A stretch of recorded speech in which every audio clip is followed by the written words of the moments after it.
Good morning, everybody. Today I'm going to talk about my master's topic, which is spatiotemporal variations of drought persistence in the south central U.S. So before talking about drought persistence, it's important first to ask the question, what is drought? Simply, drought is a water shortage that results from a lack of precipitation. However, this definition of drought can change depending on the type of drought we're talking about. So first, meteorological drought arises simply from precipitation deficits. But as these deficits begin to take a toll on the land surface, dry out the soils, and have an impact on the vegetation, this surfaces as agricultural drought.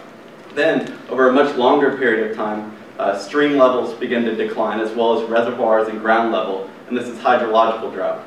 But regardless of the type of drought that we're talking about, all of these types of droughts are very prominent in the south central U.S. So that's why my study area is Kansas, Oklahoma, and Texas.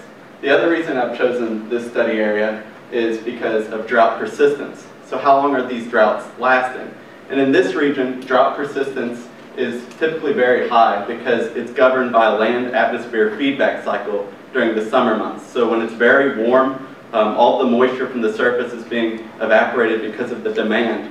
And when this happens, there's less moisture flux from the surface to the atmosphere. When the atmosphere is drier, it's much easier to heat, and this reinforces droughts. So in this region, we see very warm summertime temperatures up top and a gradient of precipitation across on the bottom figure here. And previous research has shown that when you see warm temperatures with this gradient of precipitation, this is where the land-atmosphere feedback cycle is strongest. So now that we understand what drought is, how exactly do we monitor drought? And there's countless indices that are used to monitor drought. All of them serve a different purpose, but one of the most widely used indices is the Standardized Precipitation Index, or the SPI. This is a very simple index, that's why it's used so much. It's also spatially invariant. The only input this index requires is precipitation. Precipitation data is fitted with a cumulative distribution function. And what this does is it allows us to express precipitation at a time step as a probability of occurring. So when you have a very low probability, this is going to indicate drought. And unfortunately, you can take this SPI data and actually relate it to the intensity of drought using thresholds designed by the U.S. National Drought Monitor. So in the figure on the right, you can see that these thresholds range anywhere from abnormally dry all the way up to exceptional drought. This provides a way to communicate to others the magnitude of drought. Now, when dealing with drought persistence, now that we have a way to monitor drought, there's been studies that have looked at persistence.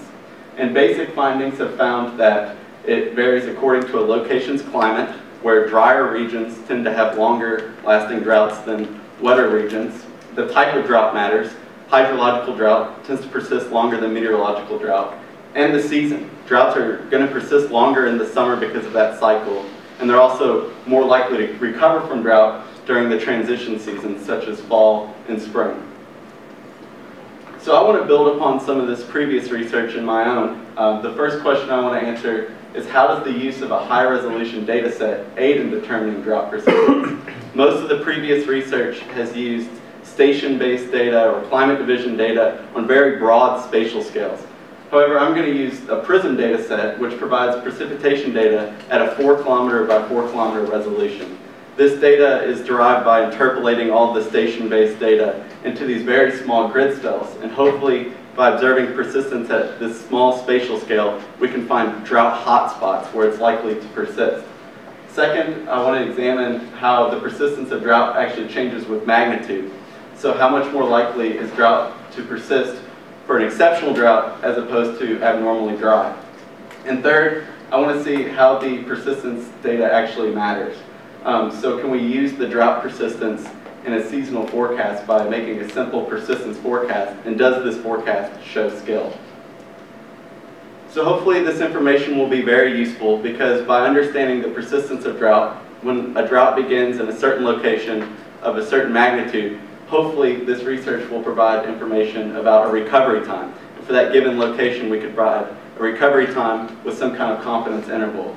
And this would be useful for water resource management, agricultural producers, anybody that's worried about water or water shortage. This will help their mitigation plans. Understanding drought persistence can hopefully increase forecast skill at monthly to seasonal timescales, This is a research frontier where a lot of these seasonal forecasts don't have a lot of skill, especially relating to drought. And finally, understanding drought persistence and the land-atmosphere feedback cycle can hopefully improve the performance of climate models. And that's all I have. Thank you.